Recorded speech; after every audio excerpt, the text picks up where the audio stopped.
In this video, we use techniques from solving quadratic equations to solve other equations that act like quadratic equations.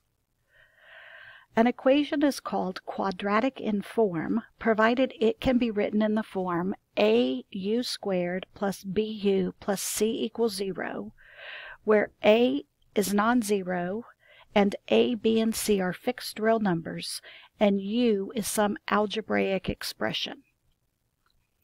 Here is a variety of examples. Notice that in each example we have three terms. The power on the first term is twice the power on the second term, and the third term is a constant. These equations are quadratic in form. Let's outline a basic procedure for solving such equations. First, we make a U substitution by letting U equal the expression having the middle power. The examples will clarify this step. After substitution, solve the resulting quadratic equation for U.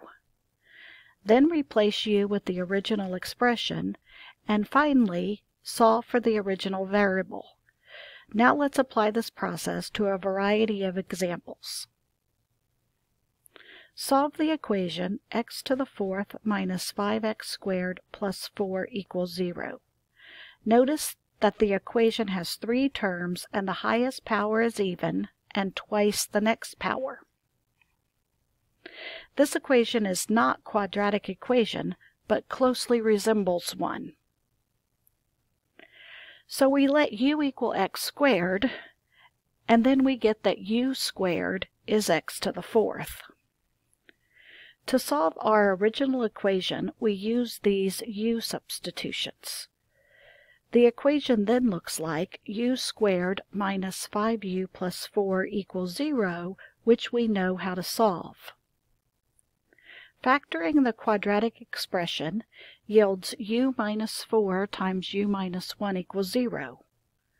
When a product equals 0, we know that at least one of the factors must be 0.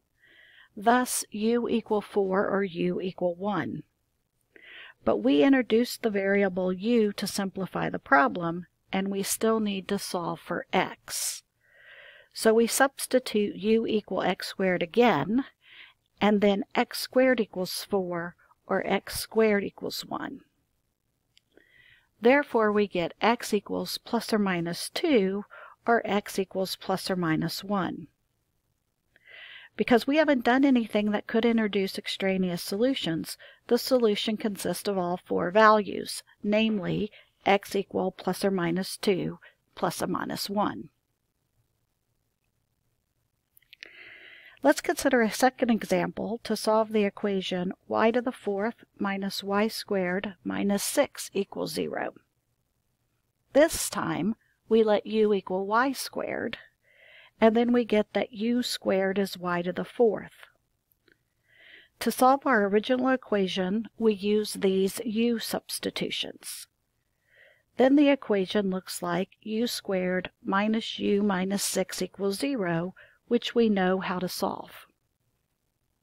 Factoring the quadratic expression yields u minus 3 times u plus 2 equals 0. We set each factor to 0, and thus u equals 3 or u equals minus 2. Again, we wanted to solve for y, but have introduced u for convenience. So we substitute u equal y squared and get that y squared equals 3, or y squared equals negative 2. On the left-hand equation, we take the square root of both sides, yielding y equals plus or minus root 3. But the right-hand equation has no solution, since squares are always non-negative. Therefore, the solution is y equal plus or minus 3 for the original equation. For our third example, consider the equation 4 times the quantity 2x plus 1 squared minus 16 times the quantity 2x plus 1 plus 15 equals 0. We could expand the expression and simplify it to solve, but let's illustrate today's technique by recognizing this equation is quadratic in form. If we let u equal the quantity 2x plus 1, then u squared is the quantity squared. The original equation can now be written as 4u squared minus 16u plus 15 equals 0. This quadratic factor, since there are two numbers whose product is 4 times 15 or 60, and whose sum is negative 16. These numbers, negative 10 and negative 6, make up the outer and inner products of our factorization. Thus we get that 4u squared minus 16u plus 15 equals the product of quantity 2u minus 3 and quantity 2u minus 5. You can review the video on factoring trinomials if necessary. When a product equals 0, we set each factor equal to 0 and solve for the variable. Solving 2u minus 3 equals 0 yields u equal 3 halves, and solving 2u minus 5 equals 0 yields u equal 5 halves. Remember, u is 2x plus 1, so we really have two linear equations to solve for x. We subtract 1 from both sides of both equations, making sure to get common denominators to combine the fractions. And then we multiply both sides of both equations by 1/2. Since we haven't performed any operations that might introduce extraneous solutions, the solution to the original equation is x equal 1/4 and x equal 3/4. I've incorporated a lot, 7, examples in this video to illustrate the variety of equations that can be quadratic in form. Some of these equations, like the previous one and the next one, can be solved using other techniques. Let's now solve the equation 2x minus root x minus 10 equals 0, and notice that x equals root x squared. This time we let u equal root x, then u squared is x. The original equation can now be written as 2u squared minus u minus 10 equals 0. This quadratic factor, since there are two numbers whose product is AC or negative 20 and whose sum is b equal negative 1. These numbers, minus 5 and 4, make up the outer and the inner products in our factorization. We get that 2u squared minus u minus 10 can be factored as 2u minus 5 times u plus 2, and we have this product equals 0. Therefore, we set each factor equal to 0 and solve for the variable.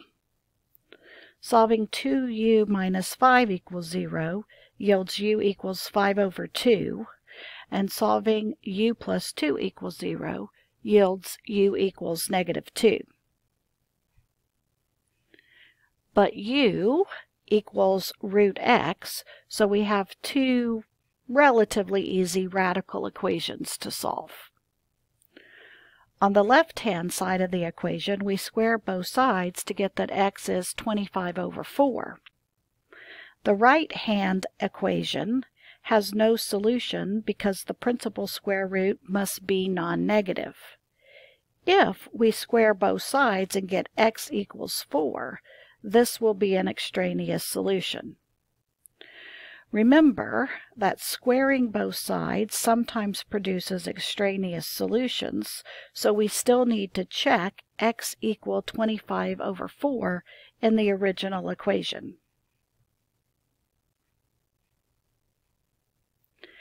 Since 25 halves minus 5 halves minus 10 does equal 0, the solution is x equal 25/4.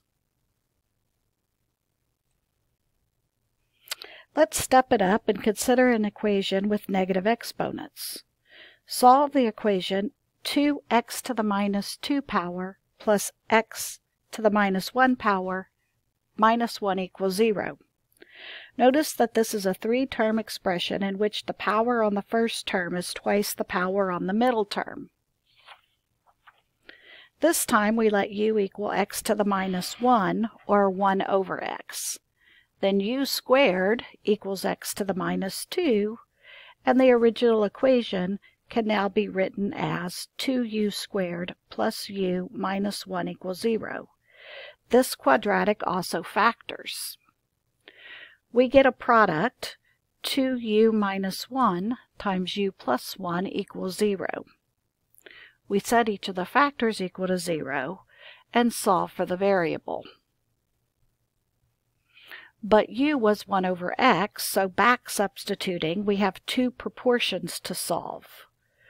We get that x is 2 or x is negative 1. We haven't performed any operations that introduce extraneous solutions, so we aren't required to check these solutions. We certainly can check them to confirm we haven't made any errors, but the solution to the original equation is x equal 2 or x equal negative 1. Our last two examples are somewhat advanced. Some of you may want to stop here and save the last two examples for another time. For those who are game to continue, let's solve the equation x to the 2/3 power plus 4x to the 1/3 power plus 3 equals 0. Notice that this is a three-term expression in which the power on the first term is twice the power on the middle term, even if you don't know what fractional exponents mean. If we let u equal x to the 1/3, then u squared is x to the 2/3. Now the horrible original equation can be written as u squared plus 4u plus 3 equals 0. This is a quadratic that's easily factorable, so we have a product equals 0. Again, we set each factor equal to 0 and solve for the variable. This yields u equal negative 1 or u equal negative 3. But u was x to the 1/3 power, and so now we have two new equations to solve. If we cube both sides of the original equation, that is, raise both sides of the equation to the 3rd power, we get that x equals negative 1 or x equals negative 27. Unfortunately, raising both sides of an equation to a power may introduce extraneous solutions. Therefore, we must check both values in the original equation. Happily, both values will satisfy the original equation, and therefore the solution is x equals minus 1 or x equals minus 27. In all of the previous examples, the quadratic expression obtained after making the u substitution was factorable. In this final example, we will illustrate what happens when the quadratic is not factorable. Solve the equation x to the 4th minus 3x squared plus 1 equals 0. At first glance, this equation looks very similar to the equation in the first example. We let u equal x squared, then u squared equals x to the 4th, and to solve our original equation, we use these u substitutions. Thus we get u squared minus 3u plus 1 equals 0. This quadratic doesn't factor. We use the quadratic formula with a equal 1, b equal negative 3, and c equal 1 to solve for u. But u equal x squared, so x squared equals 3 plus or minus root 5 over 2. We need to solve this quadratic equation by taking the square root of both sides. We get x equals plus or minus the square root of the previous stuff. This actually gives